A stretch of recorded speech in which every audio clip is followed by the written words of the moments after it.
Me whakaora te reo tuku I roto I ngā kāinga. Koera tētahi o ngā wawata nui o te paipai motuhake. Kua roa te kaupapa ako reo o te atārangi e whakatairanga ke ana I te ra momo whakaaro. Me te aha, hei tā rātou ko te mea nui kia kaua e noho wawata noiho taua wawata. Kei te whakarite a tānia August I ana mahi a tarani mo te pōnei.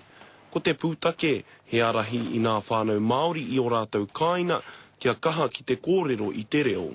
Ko mimiti te reo I roti nā kāinga. Tautoko katoa hau kia whakahoki te reo, te hua I roti nā kāinga, kei reira ka tipu mo te whānau katoa. Ko kāina kōrero te inua o te kaupapa nei, ko huai nā pau arahi pēnei I a tānia ki roto I nā kāina Māori, noho tahi ai ki a rātou mo te ono marama ki te whakawhanake I tō rātou reo. Ue tahi he reo, ko whai kaha anō. Ue tahi tīmata me te kōrero, ko whai reo. Nā reira ai, he painga. Ko te tū papa o te kaupapa a te rōpu arotake, ko te whakaū me te whakakaha I te reo ki roto I nā kāina, I runga I te whakapono, mā te kōrero tia I te kāina e ora I te reo.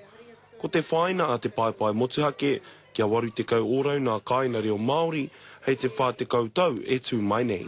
Māma noiho ma te kāinga kōrero hei he whakahaere I te kaupapa, ko te whakatīnana te mea.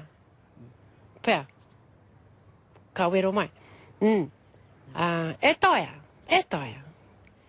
Kia uruhia nā kaupapa ka whai huai, e toia. Ko ira te wero nui kei mua I naene I te kāwanatana me te iwi Māori. Rapara tāwhai te karere.